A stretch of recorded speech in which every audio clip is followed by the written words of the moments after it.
Sir, ഈ അഫ്ഗാനിസ്ഥാനിലെ താലിബാൻ ഭരണകൂടം എന്ന് പറയുന്നത് പലപ്പോഴും സ്ത്രീകൾക്കെതിരായ നിലപാട് സ്വീകരിക്കുന്നവരാണ്. പഠിക്കാൻ പോകാൻ പറ്റില്ല, ഭർത്താവില്ലാതെ സ്ത്രീകൾ ഒറ്റയ്ക്ക് പുറത്തു പോകാൻ പാടില്ല, അതുപോലെ പർദ്ദ ഉപയോഗിക്കാതെ പുറത്തിറങ്ങുന്നത്, അങ്ങനെ കടുത്ത നിയമങ്ങളാണെന്ന് പറയാം. ഇപ്പോൾ വീണ്ടും ഈ താലിബാൻ ഭരണകൂടത്തിൽ മനംമാറ്റം ഉണ്ടായോ എന്ന് സംശയം. കാരണം കുട്ടികൾക്ക്, പെൺകുട്ടികൾക്കൊക്കെ പഠിക്കാനുള്ള അവസരം അവരൊരുക്കുന്നു എന്നാണ് കേൾക്കുന്നത്. സാറിൻ്റെ ശ്രദ്ധയിൽപ്പെട്ടിരുന്നത്? അവരൊരുക്കുന്നില്ല, പക്ഷേ പെൺകുട്ടികൾ പഠിക്കാൻ തുടങ്ങി. അതെങ്ങനെയാണെന്ന് വെച്ച് കഴിഞ്ഞാൽ അത് ഈ ഇൻ്റർനെറ്റിൻ്റെ ഒരു ഇമ്പാക്റ്റാണ്. കാരണം അവർ ഈ മൊബൈലിലൂടെ ലോകത്തിലെ ബാക്കി പ്രദേശങ്ങളുമൊക്കെ ആയിട്ട് ബന്ധപ്പെട്ടിട്ട് ഓൺലൈനിലൂടെ വിദ്യാഭ്യാസം നേടിക്കൊണ്ടിരിക്കുകയാണ് അവർ. അതായത് വിദ്യാഭ്യാസ സ്ഥാപനങ്ങളിലേക്ക് പോകാതെ വിദ്യാഭ്യാസ സ്ഥാപനങ്ങളിലേക്ക് പോകാതെ താലിബാൻ്റെ അറിവോ സമ്മതമോ കൂടാതെ അവർ വീട്ടിലിരുന്നു കൊണ്ട് കിട്ടുന്ന സമയത്ത് അവരിത് ചെയ്തുകൊണ്ടിരിക്കുകയാണ്. അത് താലിബാൻ ഭരണകൂടം അനുവദിച്ചിട്ടില്ല. താലിബാൻ അത് അനുവദിക്കാൻ പറ്റില്ല. അതെന്തുകൊണ്ടാണെന്ന് വെച്ചാൽ താലിബാൻ സമ്പൂർണമായും ശരീഅത്ത് നിയമത്തിൻ്റെ അടിസ്ഥാനത്തിൽ പ്രവർത്തിക്കുന്ന ഒരു സംഘടനയും ആ സംഘടന വിഭാവനം ചെയ്യുന്ന സർക്കാരുമാണ്. അപ്പോൾ അതെങ്ങനെയാണെന്ന് വെച്ച് കഴിഞ്ഞാൽ അതിൽ തീർച്ചയായിട്ടും സ്ത്രീ പുരുഷ സമത്വം എന്നത് ഇസ്ലാമിൽ ഇല്ലാത്ത സങ്കല്പമാണ്. അങ്ങനെയില്ല. തുല്യരാണെന്ന് പറഞ്ഞാലും സ്ത്രീ അല്പം താഴെയാണ് എന്ന് പറയുന്നതാണ് ഇസ്ലാമിൻ്റെ ഒരു രീതി. തുല്യരാണ്, ദൈവം അള്ളാഹു സൃഷ്ടിച്ചതുകൊണ്ട്, പക്ഷേ സ്ത്രീയുടെ നില ഒരല്പം താഴെയാണ്. ആ അല്പം താഴെ നിൽക്കണം സ്ത്രീ എന്നുള്ളത് കൊണ്ടും ഭർത്താവിൻ്റെ ഒരു കൃഷിയിടം എന്ന നിലക്കാണ് സ്ത്രീയെ കാണുന്നത്. ഭർത്താവിന് കൃഷി ഇറക്കാനുള്ള ഒരു സ്ഥലം എന്ന നിലക്കാണ് സ്ത്രീയെ കാണുന്നത്. അവരൊരു വ്യക്തിയായിട്ടല്ല കാണുന്നത്, ഒരു വസ്തുവായിട്ടാണ് കാണുന്നത്. ഇത് വളരെ വ്യത്യാസമുണ്ട്. സ്ത്രീ ഇസ്ലാമിൽ ഒരു വ്യക്തിയല്ല, മറിച്ച് വസ്തുവാണ്. അപ്പോൾ അവർക്ക് വസ്തു ആയതുകൊണ്ട് തന്നെ അതിൻ്റെ അതിൻ്റെ ഉടമ ആരാണോ, ഏത് വസ്തുവിനും അതിൻ്റെ ഉടമയുടെ താല്പര്യം അനുസരിച്ചിട്ടേ അതിന് പ്രവർത്തിക്കാൻ കഴിയൂ. അതെ. അപ്പോൾ പുരുഷന് സ്ത്രീയുടെ ഉടമയായിട്ടാണ് ഇസ്ലാം മതം സങ്കല്പിച്ചിരിക്കുന്നത്. ആ ഉടമ പറയുന്നത് അനുസരിച്ച് ഉടമ അനുവദിക്കുന്ന അത്രയും സ്വാതന്ത്ര്യം മാത്രമേ സ്ത്രീക്ക് നൽകാൻ പറ്റുള്ളൂ. അപ്പോൾ അതുകൊണ്ട് പുരുഷൻ്റെ മേൽക്കോയ്മ അംഗീകരിച്ചുകൊണ്ടുള്ള ഒരു ജീവിത രീതി ഈ താലിബാൻ ഭരണകൂടം വന്ന എല്ലായിടത്തും വരും. വഹാബിസത്തിൻ്റെ ഒരു ആഫ്റ്റർ ഇഫക്റ്റാണത്. കാരണം ഇതാണ് പ്യുവർ ഇസ്ലാം എന്ന് പറഞ്ഞിട്ടുള്ളതാണ്. ആ പ്യുവർ ഇസ്ലാമിൻ്റെ ഭാഗമായിട്ട് അവർ ഡ്രൈവിംഗ് പഠിക്കാൻ പാടില്ല, അവർ വിദ്യാഭ്യാസം നേടാൻ പാടില്ല, അവർ പാട്ട് പാടാൻ പാടില്ല, അവർ അഭിനയിക്കാൻ പാടില്ല, അവർ സിനിമ കാണാൻ പാടില്ല, അവർ നാടകം കാണാൻ പാടില്ല, അവർ പൊതുനിരത്തിലിറങ്ങി നടക്കാൻ പാടില്ല, അവരെവിടെയെങ്കിലും പോകണം എന്നുണ്ടെങ്കിൽ പുരുഷൻ്റെ തുണ ഉണ്ടായിരിക്കണം. ഒരു പുരുഷ കേന്ദ്രീകൃതമായ ജീവിത രീതിയിൽ ഏതെല്ലാം തരത്തിൽ സ്ത്രീകൾക്ക് അടിമത്തം ഉണ്ടാകാമോ ആ എല്ലാ തരത്തിലുള്ള അടിമത്തവും വിഭാവനം ചെയ്ത് അത് അരക്കിട്ടുറപ്പിച്ചിരിക്കുന്ന ഭരണകൂടമാണ് താലിബാൻ്റേത്. ആ ഭരണകൂടത്തിന് ഒരു കാരണവശാലും സ്ത്രീകൾക്ക് വിദ്യാഭ്യാസവും അവർക്ക് തുല്യതയും അവർക്ക് അഭിപ്രായ സ്വാതന്ത്ര്യവും അവരുടെ ജീവിതത്തോടുള്ള അവരുടെ സമീപനത്തിൻ്റെ സവിശേഷതകളും ഒക്കെ പറയാനോ പ്രവർത്തിക്കാനോ ഉള്ള ഒരവകാശവും അതിലില്ല. അപ്പോൾ അതുകൊണ്ട് എന്താണെന്ന് വെച്ചാൽ ആ ജനാധിപത്യ സമ്പ്രദായത്തിൽ നിന്നും താലിബാനിസത്തിലേക്ക് ഇത് വന്നു കഴിഞ്ഞപ്പോഴേക്കും അതൊരു സ്വതന്ത്ര സമൂഹമായിരുന്നു. അപ്പോൾ ധാരാളം പേർക്ക് അന്ന് സ്ത്രീകൾക്കടക്കം വിദ്യാഭ്യാസം കിട്ടിയിരുന്നു. അങ്ങനെ വിദ്യാഭ്യാസം കിട്ടി വന്നൊരു തലമുറ വളരെ പെട്ടെന്ന് അതെല്ലാം മാറി മതദേഹങ്ങളായിട്ട് ആ ഡ്രസ്സ് അടക്കം മാറ്റിക്കഴിഞ്ഞപ്പോഴേക്കും ഇവർക്ക് എന്ത് ചെയ്യണമെന്നറിയില്ലായിരുന്നു. പക്ഷെ അപ്പോഴാണ് അവരുടെ മുന്നിൽ ഇൻ്റർനെറ്റിൻ്റെ സ്വാധീനവും അതിൻ്റെ സാധ്യതയും തെളിഞ്ഞു വന്നത്. ആ ഇൻ്റർനെറ്റിൻ്റെ സ്വാധീനവും സാധ്യതയും തെളിഞ്ഞു വന്നപ്പോൾ അവരതുപയോഗിച്ച് ലോകത്തിൻ്റെ വിവിധ ഭാഗങ്ങളുമായി ബന്ധപ്പെട്ട് ഈ ഓൺലൈൻ വിദ്യാഭ്യാസം നേടിക്കൊണ്ടിരിക്കുകയാണ്. എന്ന് മാത്രമല്ല, ഇതിൻ്റെ വേറൊരു കാര്യമെന്ന് വെച്ചാൽ ലോകത്തിൻ്റെ വിവിധ ഭാഗങ്ങളിൽ സ്ത്രീകൾ എങ്ങനെയാണ് ജീവിക്കുന്നത് എന്നുള്ളതിൻ്റെ കണ്ടറിവ് കൂടി അവർക്കിതിൽ നിന്ന് കിട്ടുന്നുണ്ട്. അത് തീർച്ചയായിട്ടും ഈ അഫ്ഗാനിസ്ഥാൻ്റെ ഒരു ചരിത്രം നോക്കുകയാണെങ്കിൽ അഫ്ഗാനിസ്ഥാൻ അത് താങ്ങാനുള്ള കെൽപ്പുണ്ടാകുമെന്ന് എനിക്ക് സംശയമുണ്ട്. കാരണം സ്ത്രീകൾക്ക് വിദ്യാഭ്യാസം കിട്ടുകയും അവർക്ക് സ്വാതന്ത്ര്യത്തോടു കൂടി പെരുമാറാനുള്ള അവസ്ഥ ഉണ്ടാവുകയും അവസരം ലഭിക്കുകയും അവർ ഈ രീതിയിലുള്ള ഇത് വരികയും ചെയ്തു കഴിഞ്ഞാൽ സ്വാഭാവികമായിട്ടും അവിടെ ഒരു റിവോൾട്ടിന് സാധ്യതയുണ്ട് വീടുകളിൽ.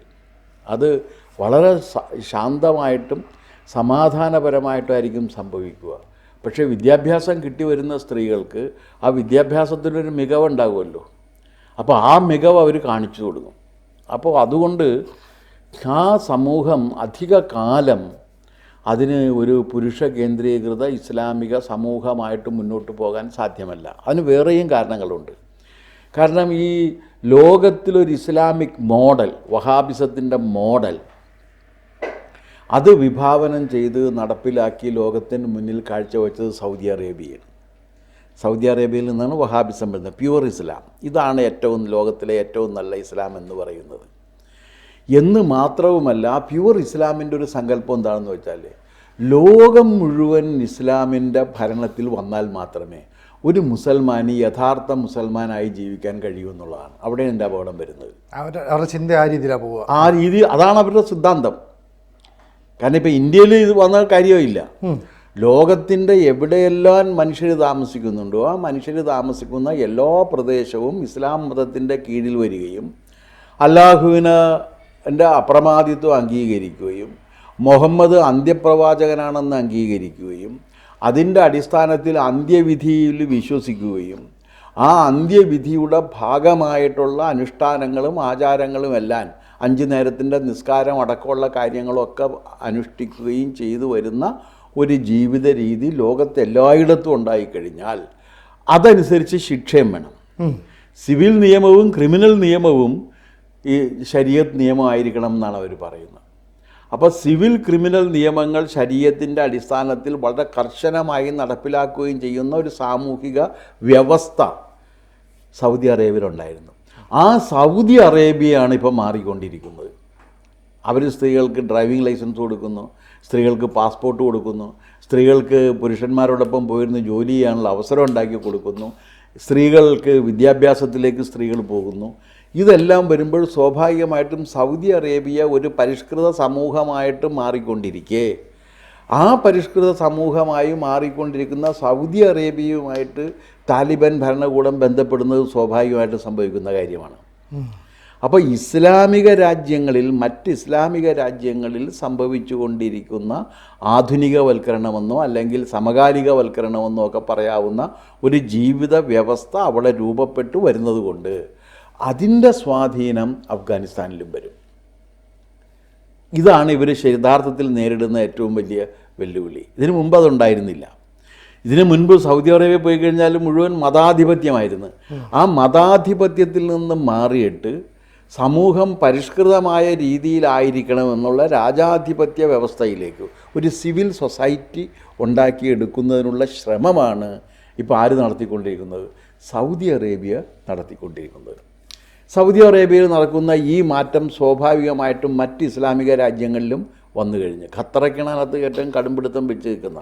ബാക്കി അബുദാബിയും ദുബായും ഒക്കെ നേരത്തെ തന്നെ മാറിക്കഴിഞ്ഞു. അതൊക്കെ ഒരു പരിഷ്കൃതമല്ല, ആധുനിക സമൂഹമായിട്ട്, സമകാലിക സമൂഹമായിട്ട്, ഒരു വെസ്റ്റേണൈസ്ഡ് സമൂഹമായിട്ട് അതൊക്കെ മാറിക്കഴിഞ്ഞു. അതിൻ്റെ ഒരു സ്വാഭാവികമായിട്ട് വരുമ്പോഴാണ് ഈ മനുഷ്യന് സ്വാതന്ത്ര്യത്തിൻ്റെ ഒരു പ്രശ്നം. അത് കുറേശ്ശെ കൊടുക്കാൻ പറ്റില്ല. കിട്ടണമെങ്കിൽ പൂർണ്ണമായിട്ടത് കിട്ടേണ്ടി വരും. അപ്പം നിങ്ങൾ ഇത്ര ആയിക്കോളൂ, അത്രയും വേണ്ട, അങ്ങനെ ആയിക്കോളൂ, ഇങ്ങനെ ആയിക്കോളൂ എന്നൊക്കെ പറഞ്ഞു കഴിഞ്ഞാൽ അങ്ങനെ വേണ്ട, ഞങ്ങൾക്ക് മുഴുവൻ വേണമെന്ന് അവർ ആവശ്യപ്പെടും. അപ്പോൾ ഈ സൗദി അറേബ്യയിലും മറ്റ് ഇസ്ലാമിക മതരാജ്യങ്ങളിലും മതഭരണ സമ്പ്രദായങ്ങളിലും സംഭവിച്ചു കൊണ്ടിരിക്കുന്ന പരിഷ്കരണം അഫ്ഗാനിസ്ഥാനിലേക്കും പതുക്കെ എത്തിക്കൊണ്ടിരിക്കുന്നു എന്നുള്ളതാണ്. അപ്പോൾ ആ അഫ്ഗാനിസ്ഥാൻ്റെ സ്വാധീനം വെച്ചുകൊണ്ട് ഇവരും വിദ്യാഭ്യാസത്തിലേക്ക് നീങ്ങിയാണ്. അപ്പോൾ ഒരു പ്രാകൃത ജനത അതിൻ്റെ പരിഷ്കൃത രൂപത്തിലേക്ക് എത്തുകയാണ്. ആ പ്രാകൃത ജനത പരിഷ്കൃത രൂപത്തിലേക്ക് എത്തുമ്പോൾ അതിന് ആദ്യം നേരിടേണ്ടി വരുന്ന വെല്ലുവിളി ക്ലർജിക്കാണ്, പൗരോഹിത്യത്തിനാണ്. ലോകത്തെവിടെയും ഒരു സമൂഹം പ്രാകൃതത്തിൽ നിന്നും പരിഷ്കൃതത്തിലേക്ക് വരുന്ന സമയത്ത് അപ്രസക്തമായി പോകുന്നൊരു വിഭാഗം ക്ലർജിയാണ്. ഇപ്പോൾ ഫ്രഞ്ച് റവല്യൂഷനെ കുറിച്ച് നമ്മൾ പറയും. ഫ്രഞ്ച് റവല്യൂഷനിൽ അവർ ആദ്യം കൊന്നത് രാജാക്കന്മാരെയല്ല, അല്ലെങ്കിൽ ഭരണാധികാരിയല്ല, മതപുരോഹിതന്മാരെയായിരുന്നു. French revolution പഠിച്ചതല്ല. ഏറ്റവും നിഷ്ഠൂരമായി ഗില്ലറ്റിൻ ചെയ്യപ്പെട്ടത് മതപുരോഹിതന്മാരെയായിരുന്നു. കാരണം ഈ മതപുരോഹിതന്മാർ സമൂഹത്തിൽ ആത്മാവിൻ്റെ അധികാരം മാത്രമല്ല, ഭൗതിക ജീവിതത്തിൻ്റെയും കൂടി അധികാരമായിട്ട് ഉപയോഗിക്കും എന്നുള്ളതാണ്. അത് വരുന്ന സമയത്ത് മനുഷ്യനെ ഏറ്റവും കൂടുതൽ ഞെരിക്കുന്നൊരു വിഭാഗം ഈ മതപൗരോഹിത്യത്തിൻ്റെ അധികാരമുള്ളതാണ്. എന്നുവെച്ചാൽ രാഷ്ട്രീയ അധികാരവും കൂടി ലഭിക്കുന്ന മതപൗരോഹിത്യം പോലെ ലോകത്ത് ഇത്രയും അപകടകരമായ ഒരു ജീവിത വ്യവസ്ഥ വേറെ ഉണ്ടാകില്ല. അതതിൻ്റെ പാരമ്യത്തിലെത്തി ജനങ്ങളെ ആത്മീയമായിട്ടും ഭൗതികമായും ചൂഷണം ചെയ്ത് നശിപ്പിച്ച സമയത്താണ് ഫ്രഞ്ച് റവല്യൂഷനിൽ അവരാദ്യം കൊന്നൊടുക്കിയത് കത്തോലിക്ക പുരോഹിതരായിരുന്നു എന്നുള്ളൊരു വസ്തുതയുണ്ട്.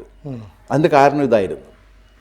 ഇപ്പോൾ അത് ഈ എന്താണെന്ന് വെച്ചാൽ ഇപ്പോൾ ഈ ഇത് വന്ന സമയത്ത് ഇത് മതപുരോഹിതൻ്റെ വിചാരണകളുണ്ടായിരുന്നു, ഇൻക്വിസിഷൻ എന്ന് പറയുന്ന സംഗതി.